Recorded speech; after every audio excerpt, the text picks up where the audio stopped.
This week, our favorite town in Canada, Fort Langley, plus some travel day tips for long drive days with the family. This is RV Miles. This summer, LL Bean wants to help you feel great out there with gear tips and advice for heading outdoors and exploring all the possibilities of the season. Here's a game-changing tip for the beach. Bring a fitted sheet. As nice as a nap in the sun is, the sheet isn't for making up the bed. It's a smart way to keep sand off your beach towels. Since the corners of a fitted sheet naturally lift, all you need to do is add weighted objects to each corner, and you'll have a nifty pocket of space you can hang out in, sand-free. For more fun ideas, easy how-tos, and inspiring stories, visit llbean.com/guide.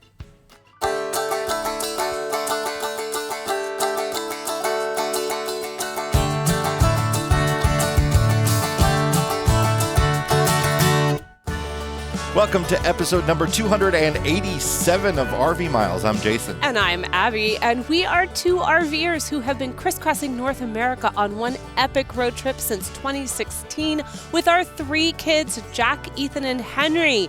Here at RV Miles, we talk all things RV and outdoors, from industry news to travel destinations, our national parks, and so much more. We are coming to you from, where are we? We are on our way back.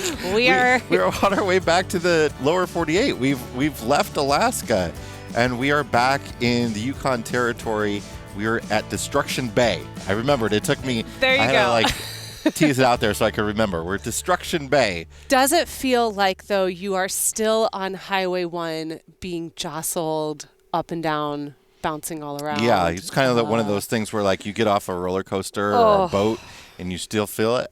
Yeah, we're still feeling it. The stretch of highway that we have been on, or we were on yesterday, and I think we will continue to encounter today, was quite something. I'm going to talk about it in my black tank, but people were not kidding when they asked us if we had been on this stretch of Highway 1 yet and what we thought of it, because whoa, this road is real rough. But it's okay. We're glad to be making our way back to Illinois. And we are in a stunning campground today that we just stumbled upon as we happened to miss our turnoff for the spot we were going to boondock at. Yeah, Canada, at least along the way up to Alaska, has lots of campgrounds that are first come, first serve, 20 Canadian a night by the roadside, no hookups.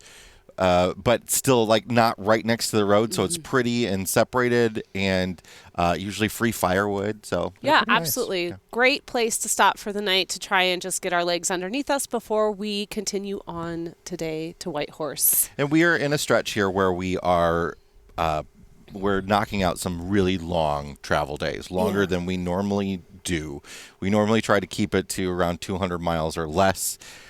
We're generally trying to hit 300 or more right now, and that is something that normally has been difficult for our kids, but they've been troopers because they know that they're headed home and excited to see the grandparents and everything. But yeah, we have learned a lot about traveling long distances with our kids. So at the beginning of the podcast here, we wanted to share a few tips on long travel days. Yeah, so over the years, over 7 years as being full-time RVers, these travel day tips with kids have really changed. We've gone from having in the beginning a 3, 6, and 9-year-old to now having a 10, 13, and 16-year-old. So you can imagine the interests and the way we kind of structure our travel days has completely changed. So this is kind of how our day goes now that we're traveling with older kids, we're traveling with teens.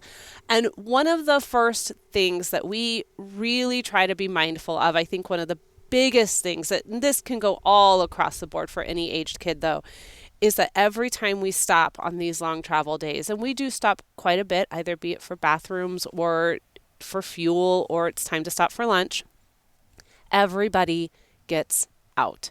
Everybody has to get out of the truck, even if we're just stopped for 5 minutes because mom has to pee again. Everybody gets out, takes a walk. Just walk. You don't have to do anything else, even if you just walk a straight line back and forth in front of the RV but just walk and move your body, because sitting for a really long time, even though you're not doing anything, is actually incredibly exhausting. The roads are exhausting. I mean, we were bounce for the majority your of body the time. tense up in different ways, and, Yeah. and your muscles are actually working. Yeah, and you're sore. So we really make sure that everybody gets out, and even if they don't want to, or they don't have to pee or whatever, you need to get out, you need to move. So that's the biggest thing. We do try to say, as much as possible, use the bathroom, please. Yeah. So that we don't have additional bathroom stops that we shouldn't have. But it's worth making those bathroom stops, even if they're only need to be a short couple minutes. It's worth just extending them a little bit and getting that little extra time to move your body around and having that little bit of a break. I completely agree. I know that, this will be day 3 now of, I think we've covered already about 600 miles yesterday and the day before. And I'm sore. I've been trying to make sure that every night before I go to bed, I'm doing 10 to 15. Last night I did a half an hour of yoga just because I need to move my muscles. So if I'm feeling it in my 44-year-old body, I know that the kids are feeling it. I know you're feeling it too. So move. The next thing that we have really tried to be mindful of, and we have tried to give our kids the responsibility of this, and it has bit them in the butt a few times responsibility-wise, is if you are driving through a long stretch where there will be no service. Like, our kids have no service on their phones when we are in Canada. The plan that we have, the Verizon family plan, only gives them phone access, cellular access when we're in the States. And we have service. Oh, we got in service. Canada, Don't worry about that. but it's I'm sorry, I pay for it. I get service. Sure. But it's few and far between. Oh, for sure. Driving through these very remote areas of Canada, almost for I'd say 90% of the way, there is no cell service at all. And we have Sirius satellite radio. Hasn't worked. It hasn't worked this far north. Yeah. And it's a little stressful because Bears preseason starts on Saturday, and we'd really like to be able to listen to the game. Well, hopefully we'll be south enough that it'll work. I hope so. I am doing everything I can not to have to buy that NFL Sunday ticket from YouTube. But they did message me again today and were like, we'll give you $50 off, but it's no refunds. It's so expensive. It's $50 off if you join YouTube Premium. So you're also paying $70 a month or more for YouTube TV. Well, I think Grant told us that Sunday ticket on YouTube is $400. $400. Yeah. I think it shook out to being like $80 a month, which is crazy. And yet I'm about to draft for fantasy football, so I kind of need access to all of these games. And don't blame YouTube for that. They wanted a lower price. Oh, I 100% The NFL was like, no, it's going to cost $400. Oh, it's all Roger Goodell. I know. I see him. Eventually, the commissioner of the NFL will be Ethan Epperson. So I think we'll get a deal. is making sure the kids have downloaded things onto their devices if they have devices. Devices are great for travel days. I know. You do have to be careful, though, because they can cause motion sickness. Yes, and I know we all have lots of opinions on devices and kids, but our kids have them, and we 100% use them on a travel day. But yeah, the kids have to be responsible for downloading their own stuff.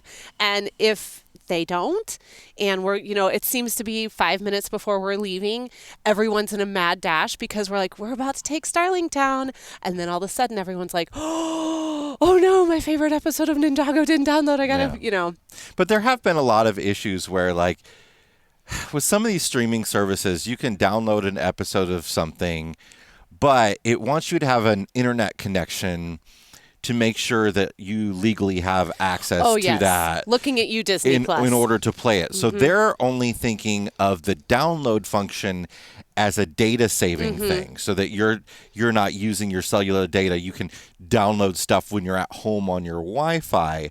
Some of them allow you to play them whenever. But for that reason, audio is king on the road. That and the 100%. motion sickness thing.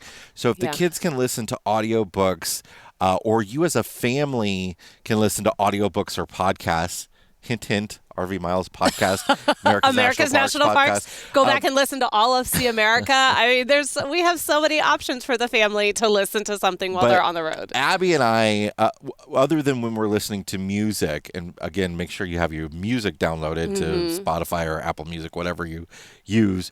But Abby and I spend most of the time listening to podcasts, and we try to make sure we have some podcasts in there or audiobooks that the kids will also be interested in. So Yeah. sometimes we can have at least 3 or 4 of us listening to something. Yeah, so really downloading is key. Audio is preferred. We've talked a lot about in the past podcasts that we listen to.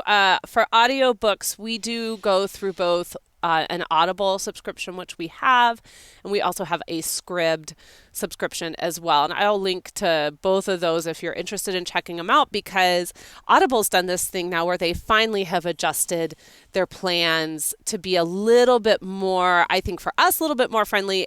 Before in the past, it was just that flat fee, one a month for $15. And now they've got a few other options in there where you can get 1 credit for 2 months. And, it's not as expensive, I think, personally, as Audible has always been in the past. But audio is king.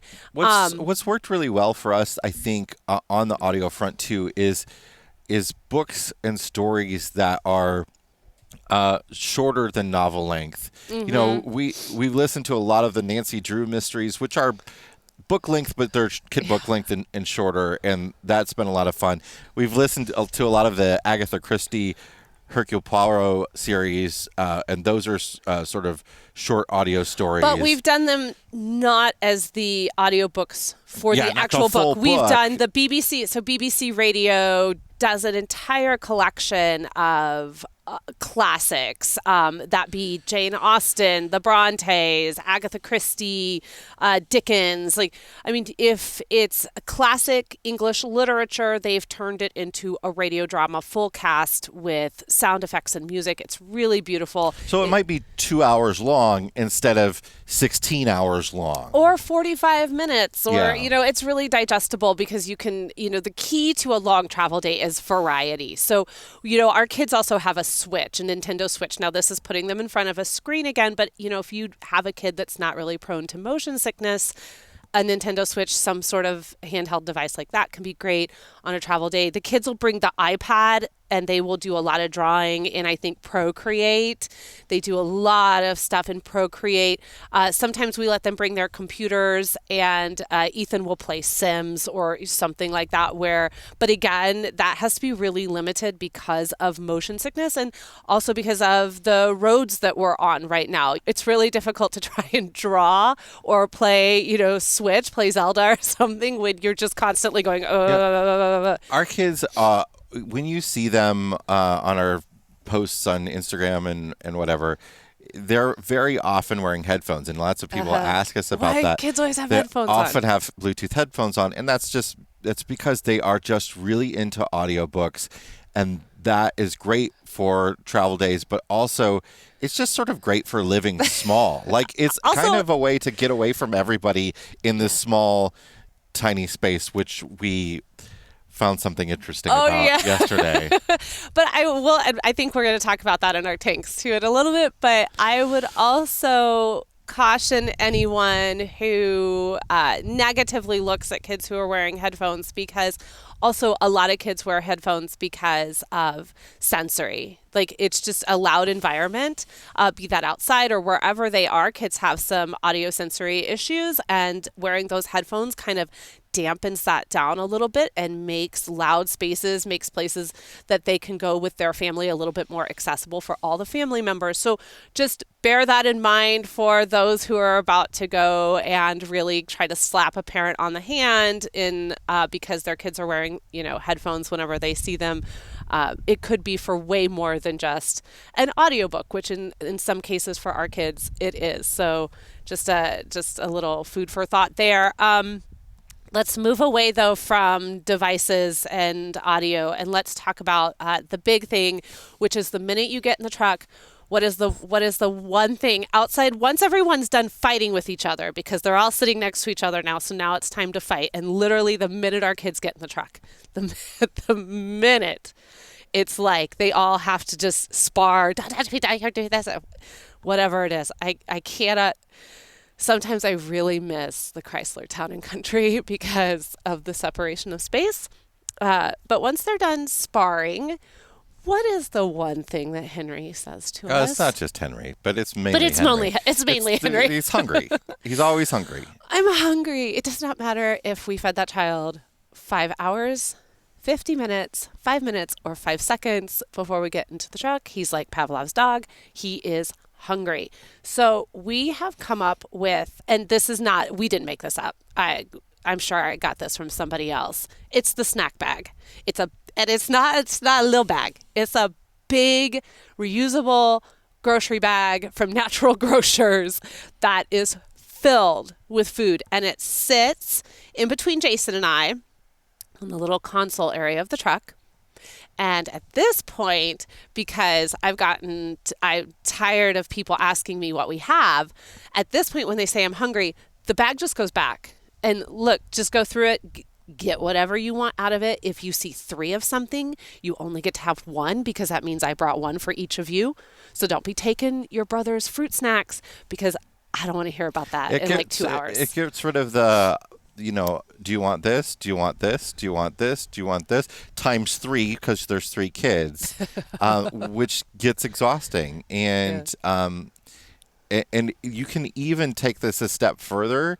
I know Jamie and Clay they have the same issue with JoJo, and they have her pack her own snack bag on a travel day. Well, they make her, literally, she just has her own snacks. And Yeah. I know sometimes they do it for her, but like she has her own snacks, and they're nobody else's. They are given to her at the start. Yeah. She can eat them whenever she wants. If she eats them all at the start of the trip, that's it. There's no more. But that can be, and we've done a version of that in the past with some like individual containers.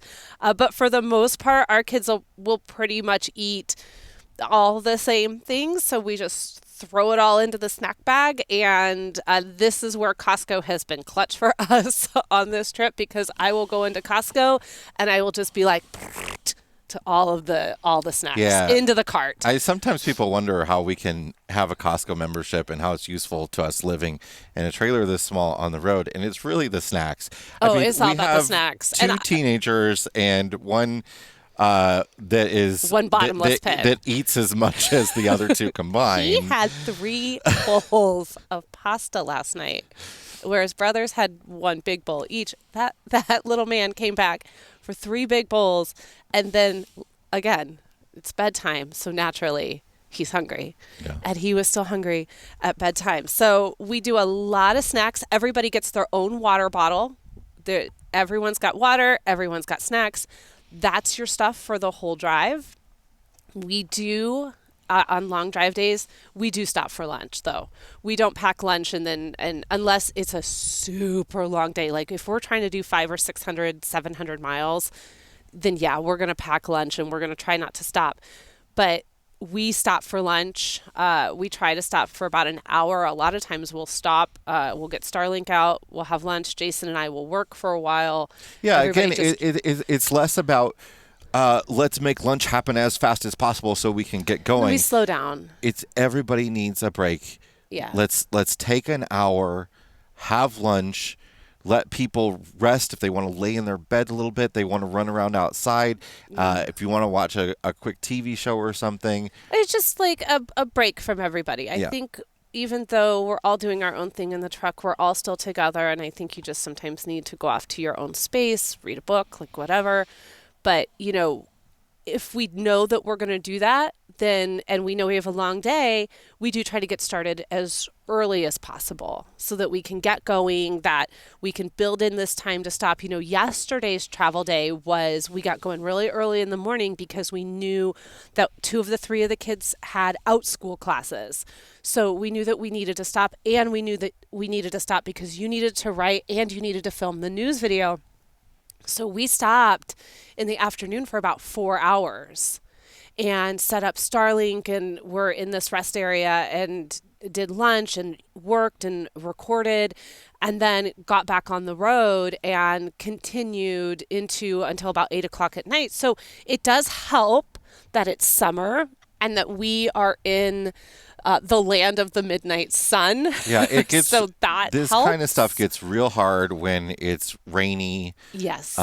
When you don't want to be outside without a coat and boots on and stuff like that. If it's snowy, even worse, all that sort of stuff. Yeah, that's when you just don't want to be traveling long travel days. So it is helping that we're, here with, 15, 16, 17, 18, 22 hours of daylight. I suppose those things are a benefit if you have a motorhome and you don't have to walk outside at all. You just go back. I mean, when we had Bussy, that was always a big benefit of Bussy is I would get up, we could make lunch, we could use the restroom, we were able to be a little bit more on the go mobile. And finally, setting realistic expectations is really important at our house. It's really important too that our kids know what the goal is for the day or for the week, where we're going. We have kids that really are not big fans of unexpected changes. So we really do try to make sure that everyone understands, okay, today is a long drive day. We're leaving at noon. We're going to be stopping. We're going to attempt to stop around this time. Then we're going to drive on. If we want to go further, like we did the other day, we say, hey, we want to go another 60 miles. We want to get past this stop and we want to go to this rest area instead. And we talk about that and we let the kids know because, what will send everyone into a meltdown, especially if you have something like Garmin, which is big on the dashboard that shows how many miles are left and what time you're supposed to arrive. If everyone can see that and that's the expectation and that's the goal we're all working for, and then mom and dad just flip the whole script and say, nope, that's not what we're doing anymore, we're going further, that can be fine.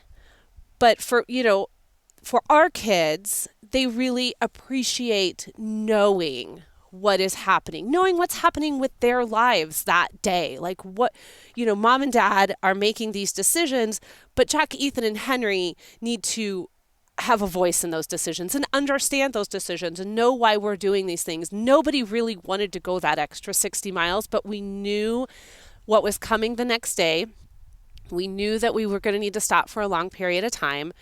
And we also remind ourselves that every mile we drive gets us 1 mile closer to home. So there is that idea now where everyone is tucking in and saying, okay, this is miserable, it's rough, but we can do this. And I think talking about it, I'll add this on, this will be a bonus, I guess, thought is that we wanted to do that extra 60 miles. That was really tough and people were feeling really stressed about it. But we started, because they were just so bored. Yeah. And so we talked about, hey, this is going to be our life for the next 2 to 3 weeks. Yeah, we started this conversation weeks ago too. Right. When we made the decision to get home faster. Oh yeah, because we made that decision as a family. We all sat down and talked about it. And we all agreed that that was in the best interest of, for Henry, for us, for everything that we needed to go take care of. But I said, hey, I can offer suggestions of things that you can do that go beyond just the, your fallback things that you do on a travel day. But you guys really need to start, taking a little ownership of this and what can we do on a travel day to break it up, right? What do you have things you guys want to listen to? Or, do we want to, I suggested to hey, what if everyone becomes DJ for half an hour or something? Drop some music into a playlist. We'll create a family road trip playlist. And why doesn't someone become DJ for half an hour? And we'll listen to the music you like to listen to. And, just things that not only, I think, get them with their headphones off and out of a solo experience, but brings them into the family experience, because I know that, that last 60 miles ended up being, I think, our best 60 miles of that whole day, because for you and I started talking about things that we wanted to do when we get back to the Quad Cities. And then the kids just started talking. Everyone kind of got out of their individual space and spent that last like hour and a half just chatting away and interacting. And I think that, when you try to offer some variety a little bit, things, unexpected things, little treats, whatever, then that kind of helps make the day and the drive go a little faster. We'd love to know what some of your tips are. If you're watching on YouTube, you can leave them in the comments there or leave them in the Facebook group. We love to hear from you. That's it for our conversation on family travel. Let's take a break, and we're going to come back and talk about Fort Langley, BC, which was just a fantastic town. My future home. Be right back. Chances are you've seen them on the road. That's because Blue Ox designs and manufactures the best towing products in the industry. Just look around. You'll find them on highways and campgrounds and anywhere you find people traveling in the great outdoors. Award-winning tow bars, base plates, and brakes, a full line of weight-distributing hitches, adjustable ball mounts, and a new line of fifth-wheel hitches. With Blue Ox, towing doesn't have to be a drag. To learn more about how Blue Ox can make your travel adventures even more stress-free, visit blueox.com. This episode is sponsored by the Park Wolf app. Ever found yourself in the heart of a national park surrounded by beauty, but unsure where to go or what to see? That's where Park Wolf comes in. Park Wolf is the ultimate app for exploring national parks. As you drive, the GPS shows you what's coming up on the road, and an audio guide will fill you in on what's there so you can decide if it's worth a stop for you or not. Gas running low, looking for a bite to eat or a bathroom break? Park Wolf's got you covered. It keeps track of the nearest gas station, restrooms, food, and pullover areas. And the best part, it works without an internet connection. And if you're a wildlife enthusiast, you'll love Park Wolf's wildlife maps and sighting notifications. So before you set off on your next national park adventure, download the Park Wolf app for your iPhone from the App Store. It's your ultimate guide to national parks. We're back, and we're here to talk about Fort Langley, BC, which is it's outside of the town of Langley, which is a larger town. It's this cute little historic town with a beautiful, quaint, like perfect main street. Just outside of Vancouver, not far from Vancouver at all. And the intention here was for us to cross the border from Bellingham, Washington, and stay here at Fort Langley. And that's a very short travel day. I think it was maybe 45 minutes from the border, if that. And the intention here was to visit Vancouver from Fort Langley. And we just fell in love with this town so much that we never went into Vancouver at Never all. left. No shade to Vancouver. We talked about this in the past. We were also still a little reeling and overwhelmed from our experience in Seattle, which was fun and wonderful, but it was exhausting. I think there were three things at play here. There was Seattle, which had been a big day, Victoria, which had been a big day, and San Francisco, which had been big days and big cities. And, there's a lot that goes into that, and work and school, and to get somewhere where you can walk to everything. You just think, why would I leave Blacksmith Bakery? It's just right down, when I can get coffee there every morning when it's right down the street from my campground. There's no McDonald's. There's no generic restaurants. You will not. Everything is boutique and wonderful. You will not find a Panera here. This is not the Villages. It's affordable? No, at all. It's not at all. But it is a wonderful little town. It is on a river, and then on the river is an island. I think it's called Bray Island or something like that. Yeah. And on the island podcasters would have looked that up. Jason and Abby are exhausted. It's very confusing because it has a couple names. I think it's also called McMillan Island. Somebody's going to chime in and set us someone will straight. Correct us. But on this little island, there's actually a First Nations reservation there. But then there's also this campground, which is a regional park. So it's a government-run campground called, wait for it, Fort Camping. That's such a generic name, but it's actually a really wonderful campground that has pretty typical state parky type sites. They're kind of close together, but it's a very sort of communal, fun atmosphere. Yeah. I'd say there was lots of like birthday party type stuff going on, people visiting, probably getting out of Vancouver to come visit. Oh, it was Fort Langley. summer. A lot of locals. Not a lot of Americans heading up to Alaska stopping here, which I think was really cool, because a lot of the Canadians were like, "Oh, really? This is the way you came?" Oh, okay. wait, you really stopped here? Yeah, and we just found it so charming. And like Abby said, from this campground, you could walk right into town. We walked, we biked. It was great for Jack, because one of the things that Jack has really been craving is the ability to, get on his bike or walk somewhere, put his backpack on with his computer and everything, and then go to a coffee shop and work on his music or work on his scripts, but just go somewhere, that's not the campground, where he can just be, I think, immersed in the hustle and bustle of what's going on around him, but this autonomy.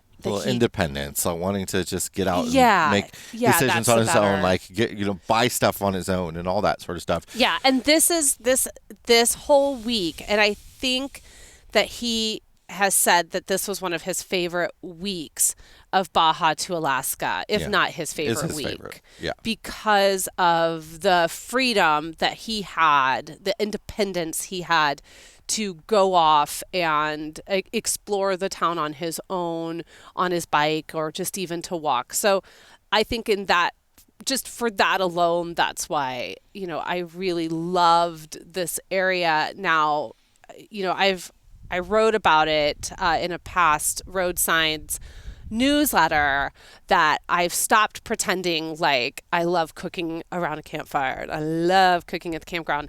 I do not. I love going and eating food at a restaurant, like especially a local restaurant, and the food scene in Fort Langley was mwah. It was so good. I saw an article the other day. I didn't read it, but the headline was, "Camping trips are not vacations for mothers." No, they're not. And with the idea being that, if the mother of the family is the one that does the primary amount of cooking, 3 meals a day, probably more if multiple people aren't eating the same things. I mean, you could say that, and I hope you could actually say that camping trips are not vacations for parents. Yes, yeah, I mean, that would be. I think that would be a better headline. I get obviously the humor of it. This but was a humorous article, Yeah. and they absolutely can be, but there is an element of, when you go on vacation to hotels and stuff and you go to restaurants, there's that level, somebody has to do that work of making meals. Right, and it's not me. And so maybe that is why I enjoy it. But at the same time, I think part of why Fort Langley worked so well for us and why we enjoyed it was because we could often go out to dinner, just the two of us. We did that a lot. Our kids are at an age now where we can do that, and we were close enough. We try not to go more than like 15 minutes away. Yeah. And this was a place where we could do that, leaving the kids behind and still be able to get back to them quickly. Yeah, it's got to be that we can quickly get back to them. Everybody has to have service. Yeah. And I have to be able to get a hold of everyone. And so, a lot of times we'd be like, oh, eat your dinner, bye. Yeah, and then we would go off. When they get to be that age, it doesn't need to be the whole family goes out for dinner and spends Mm-hmm. twice as much, because actually our kids don't really they love going out to dinner, they but they don't usually want most of the food that's at a restaurant. So No, they just want Red Robin. they actually eat better at home. So Yeah. we make them a meal at home, and then we go out and have a nice dinner. And listen, frankly, they've all aged out of kids eat free. Yeah. So or kids meals in general. my gosh, Henry is our 10-year-old is like, so I'm going to need you to order me like a pizza, and I'm going to need a side of chicken tenders. And I'm like, no, you're not. I'm not spending. It's expensive now. I'm not spending $30 on you, son, at dinner. I'm like, pick a meal, eat all of it. And if you're still hungry, then we got to eat when we get home. Especially here in Alaska, Oh. not here in Alaska, and we're not in Alaska anymore, but especially in Alaska, where so many of the places, the kids' meals, I guess this is true for any sort of like vacation type area. The kids' meals are now pushing like Oh my $15. gosh. That Seward Brewery, and I actually think you have it on for us to talk about what makes a good brewery as part of our detour, which is the after the show podcast we do for the mile marker members. You can learn more about that at rvmiles.com/milemarkers. But that brewery, a kids salad, y'all, was $16. There's this weird thing happening with breweries now that they've kind of figured out us Gen Xers all have kids and millennials. We've all got kids, and they're like, oh, I know how we get all y'all in here. We're going to offer kids meals now, but we're also, anyway, we'll talk about it in Detour. It's fine. So we spent most of the week here, not at the campground, but walking into town and visiting all the really, really cute, quaint shops and eating at several restaurants and visiting a couple different breweries and places like that. Yeah, and a few places we want to highlight is Wendell's Bookstore and Cafe. We really enjoyed the bookstore. The cafe was nice too. Actually, Jack really liked going up to Wendell's a lot. This is where Jack hung out. Yeah. Wendell's was great. I really want to throw it out there for Blacksmith Bakery. That was our go-to coffee bake shop. Every morning, Jason and I would take a walk. It was such a nice way to start the day, just even to get a cup of coffee. This was like if you watched like the Great British Baking Show and like want all the things that they make on that show. You want all the stuff that they make in the technicals. Yeah. Which is really what we all want. Victoria sponge. Who doesn't want a Victoria sponge? Cases of that stuff is really what it is. Sausage rolls. Now you can see why Abby was there every single day. So any of the restaurants, there's a winery, there's a brewery, there's plenty of variety in regards to styles and cuisines. Absolutely try them all. Other things that you can do there if you're not into food scenes and you do want to eat at the campground is you can take the Fort to Fort Trail. We did that with our bikes. You can walk that. It's really enjoyable. There is a historic a fort there that you can visit. We didn't actually visit it, but there is you can actually go to the fort. The fort was built by the Hudson Bay Company, and there were a couple forts. So this trail goes between the two of them, but only the one still stands, and it is right in Fort Langley. Yeah, and that is actually part of Parks Canada. So you can go check that out. Then you can do the Fort to Fort Trail. When you're on the island at the campground, there's the Island Trail. That's really nice to walk in the mornings. If you go over to the National Railway Station Museum, which is just as you come over the bridge from the island, and you're going to see the little train cars over on the side. You can go over there, go in. Of course, I had to go in and talk to the people that work there and find out, because they're locals, and always talk to locals. Locals are the one who gave us all the actual, they're the ones that turned me on to Blacksmith Bakery. Don't go to the bakery on the main strip. Go over to Blacksmith. That's where you want to go. They also gave me a walking tour, and I've discussed how much I love a good walking tour. I took the brochure one evening and walked around Fort Langley and went to all of the stops that were on the brochure, read about them, went over and enjoyed a beer at the brewery by myself afterwards, read a book. It was just really lovely. I think Fort Langley really encourages you to slow down a little bit too. The vibe is just real chill and community, and really just it's a lovely, lovely place to spend a week. This is a place where I would I think, and we kind of did a lot of this sort of thing where if you're going to have a night out, go to one restaurant and have a drink and an appetizer. Oh, yeah. And go to another one and have your entree. And then go have dessert. There's 14 different ice cream places on this trip. It's a restaurant crawl, dessert crawl, bar crawl, whatever you want to, however you want to crawl around Fort Langley. You could do a coffee crawl. We had great poutine at the Trading Post. There's just lots of unique little meals, appetizers, and stuff like that at a lot of these restaurants that we really enjoyed, and crafty, fun cocktails, that sort of stuff. And there's plenty of little boutique shops. So this was a nice relaxing way to start our time in Canada and our time in British Columbia. And if you find yourself over in that area and you're in Washington, we really cannot recommend enough. Just jump in the border and go in 45 minutes into British Columbia and spending some time in Fort Langley. We don't think you will regret it. It's a wonderful small town that's got some great things going for it. All right, let's take a break, and when we come back, we'll check the level of our tanks. Be right back. More in a moment, but first, this video is sponsored by RVMattress.com by Brooklyn Bedding. Did you know that the mattresses that come with your RV are usually just a placeholder? Most RV manufacturers never intended that you actually sleep on it. We've been using mattresses from Brooklyn Bedding in our last 2 RVs, and we couldn't be happier. You can choose your thickness and all sorts of different odd RV mattress sizes. That customization was essential for clearing the bedroom slide in our fifth wheel and for the kids' bunks in the new travel trailer.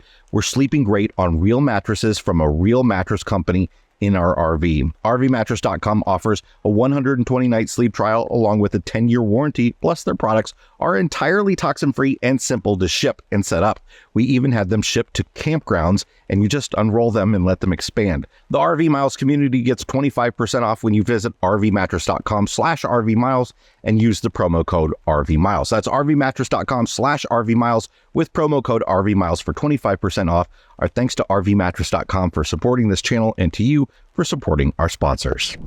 Welcome back, and it is time to check the level of our tanks, sponsored by our friends over at Matt's RV Reviews Liquefied RV Toilet Treatment, which you can find in our Amazon store at amazon.com/shop/RVMiles, along with a host of other products that we recommend to keep your RV life going.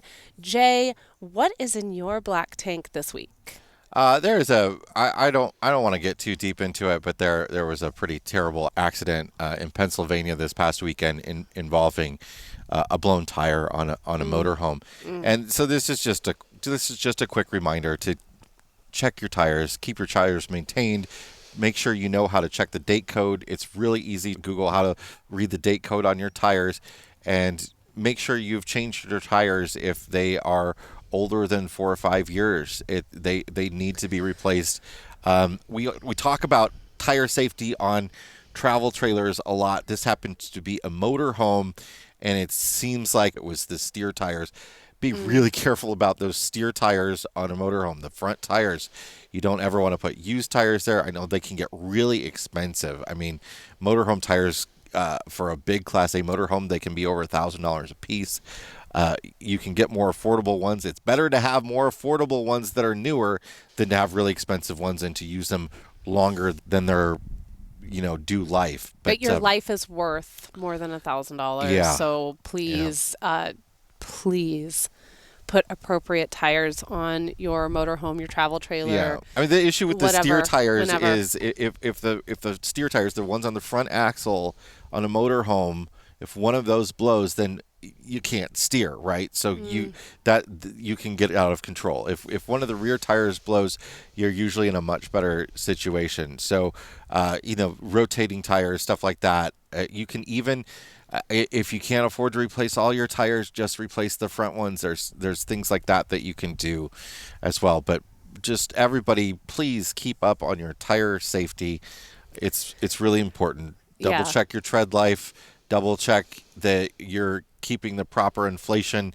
Underinflating is the biggest cause of blowouts out there, and make sure that you're not seeing any cracks or bubbles or anything weird on your tires at all. Get them checked out by a professional. Yeah, and this is probably in the longest that I can remember. Accidents do happen. But I think this is the biggest loss of life from a single RV accident. 5 people, Yeah, it was pretty significant. Yeah. So tires they're no joke. Like they can do some pretty serious damage if they're not properly cared for. So you and the people around you and in your vehicle are all worth getting those tires checked out. All right. Yeah. What is in your fresh tank this week? Jack and I and our friend Grant, Jenny and Grant were with us in Seward and Anchorage, and You would have seen Grant. He joined us on our live. Yeah. We had our recent live for mile marker members. It's the first Monday of every month. It was the first time in all of our lives ever, I think, that we've had an official guest the whole time. And he brought such an energy and I've known Grant for a very, very long time. We'll get back to what you're about to talk about in a second. But I just want to say I've known Grant for a long time. It is not easy to sit down in front of a camera and put complete sentences together that don't include uhs and likes and stuttering. We know darn good and well how hard that is. I'll be danged if that man just didn't sit down. He was natural. He was natural. And I was like, how can we get him in the RV Miles network of podcasts? Because it would be very easy to edit him. So just got my brain turning. I know he's going to hear this. My wheels are going. It was a lot of fun. But we, the three of us, went to go see Oppenheimer in Anchorage at the IMAX. Anchorage, Alaska has an IMAX. Oh, one IMAX. And holy cow, Oppenheimer is a fantastic movie. We were all kind of speechless coming out of it. I don't think we had a whole lot to say. Obviously, it deals with one of the biggest, if not the biggest, event in human history. When I asked Jason, I called him to find out where we were all meeting, and I said, "How was the movie?" And for anyone that's listened to a past episode, you'll know Jason just went, "Good, it's good." And I was like, okay. I was speechless for a different reason this time. It's 3 hours. That 3 hours is packed in all necessary, and it was, if you're worried about seeing a downer movie, it actually didn't feel like that either. I mean, you do have to grapple with nuclear war. That's you have to really grapple with the consequences. So it is a downer movie, but it's sort of active, and it's an active downer. It's really interesting seeing how the process of getting to the development of the bomb, and so it's really engaging. It's weird to figure out ways to describe this movie, but it was just really, really good. Sorry, I don't mean to keep interrupting you. Can you stop? I know. I just want to say something. I'm sorry. What I wanted to say was, because I didn't want us to lose the thought, was that you said that you were speechless, but you were speechless, and yet at the same time, you went home, and within a couple days, you wrote the most recent episode of America's National Parks podcast, which is about the Manhattan Project and the three main secret cities that were a part of the Manhattan Project, which is what Oppenheimer is based on. It was really an important piece of cinema, and you wanted to learn. It's a well-crafted film in general too, and I think it's rated R. It's not something that anybody younger than Jack I would have taken to. But, oh my gosh, I have to tell this story then. Yeah. So Jack told the story, Jason and Jack told the story at lunch afterwards, so there's an adult moment in the movie, and Jack is sitting there with his dad on one side and his uncle on the other side, and the adult moment begins, and Jack, he's so great. He leans over to Jason and he puts his hand over Jason's eyes so that Jason can't watch it, to shield him. And then he leans over to his uncle, does the same thing. So Jack is sitting there covering Jason and Grant's eyes so that they can't watch the adult moment. It was funny. And that was his way of breaking what I'm sure was a moment of awkward.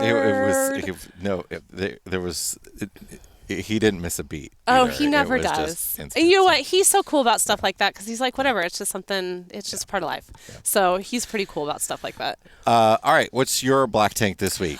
So my black tank, well, first off, before I get into the black tank, because I'm going to talk about Bexy here, we learned something really interesting about Bexy thanks to someone who left a comment on YouTube asking us a question about the IBEX, about our IBEX 20 BHS. And they made a comment that the 2023s are being listed as 22 feet 11 inches long. So that got us thinking because we have, again, been believing we were in a 25-foot travel trailer. And we went on the website, we looked, and we're like, oh, it is saying 2211. Okay. So we're laying there and we're kind of doing just like real general math. Like, okay, a queen size bed is this long and the kids' bunks are that long and the dinette is this long. And we're kind of like, hey, that's like roughly around 19 and a half, 20, 21. I think it was like we came up with it being about 21 feet. Yeah. And then we looked at the door sticker and what do you know? 2211. We've And been living at 23 feet all this time thinking we were at 25 feet. I was like, we are rock stars. Okay. We have been with 5 people for 6 months in a 23-foot travel trailer. We're also very classic Jason and Abby being like, 25 feet, this is what we're in. And literally the sticker on the door is like, you're in a 2211. So we learned that little new piece about Bexy. We still love Bexy. I'm like, we are even more hardcore than it makes all the difference, this 2 feet. Bexy had a rough go yesterday down the Alaska highway, but did great. Like that, again, independent suspension, clutch. Refrigerator, hard time. Real hard time. At some point, and let me just say, we were going between Tok and Destruction Bay.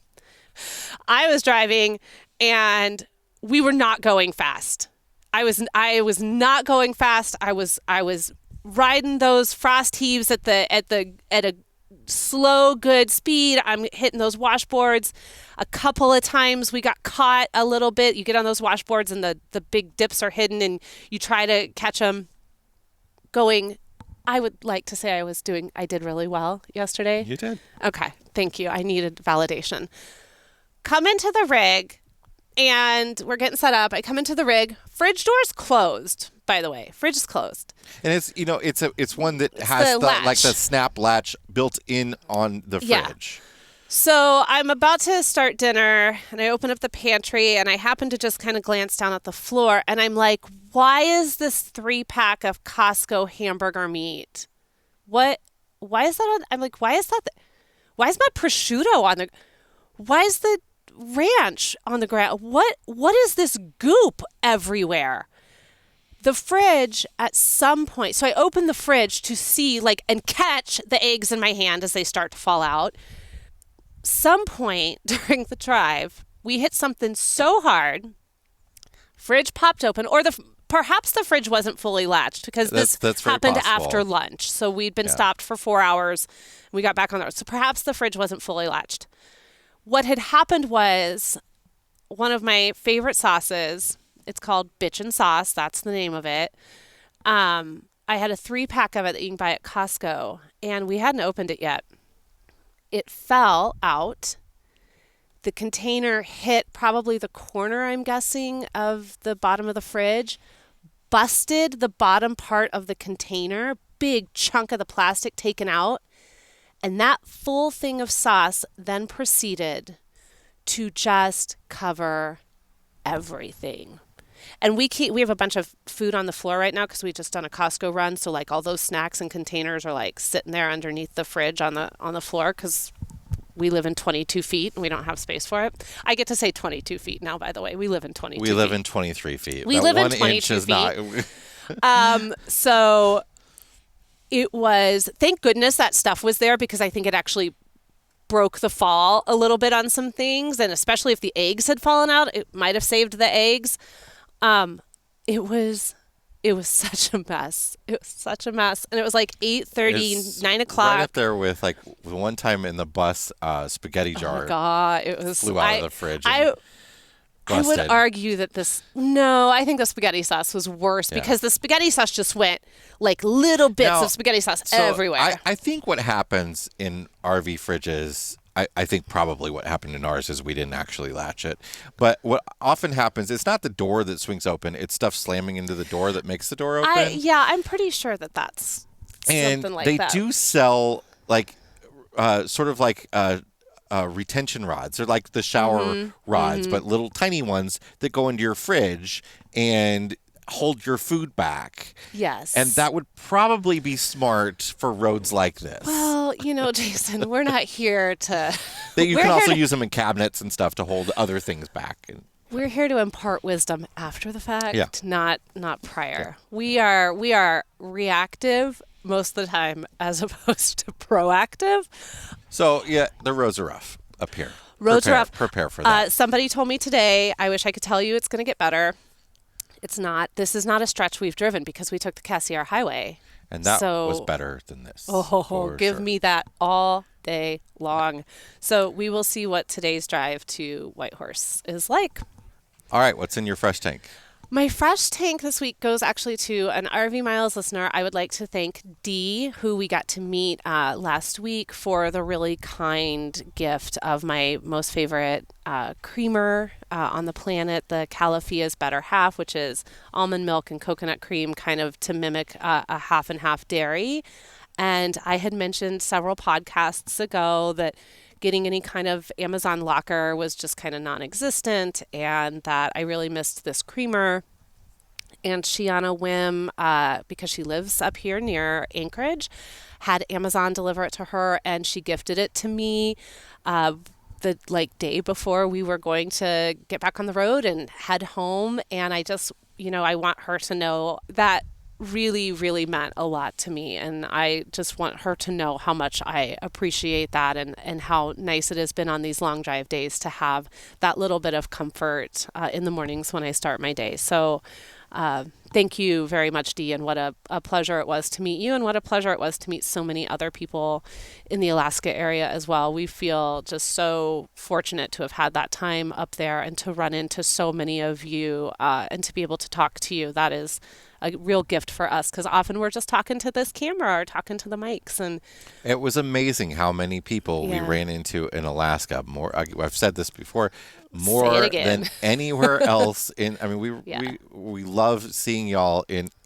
any campground that we're at, but it has happened more in Alaska than anywhere else. Yeah, and I really want to encourage people to never feel like you can't say hi to us. So many of you mentioned I didn't want to bother you, and I hope that you know that we don't consider you a bother at all. We consider you a vital part of a community that we really love and appreciate. So don't ever not say hi to us. Please say hi to us. We always love being able to talk to you and to meet you. And it's one of the highlights of what we do, because this can be really isolating every week to just sit down. And I love Jason.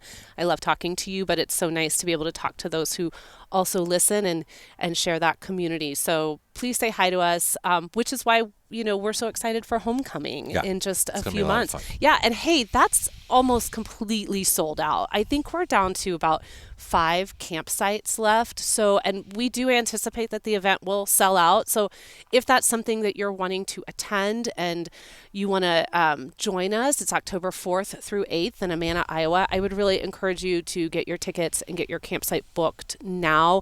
We will link to that in the show notes as well as the description on YouTube. And if it does sell out, we'll try to see if the campground if we can open something up, but we don't know. So, but we are already we're already in talks with them for dates for next year at the same location in Amana, Iowa, somewhere between middle to end of September and early October. So for those of you who can't join us this year and have been asking, we will be doing this again. We will increase the amount of attendees that we can have, but we are planning on it being around the same time again this year. Sorry, Balloon Fiesta, but it's just such a great time to be in Amana at that time of year. There's a little less corn sweat. All right. That's it for this week's RV Miles podcast. Yes, it is. And hey, if you are enjoying the show and you would like to support RV Miles, there are 2 ways that you can do that.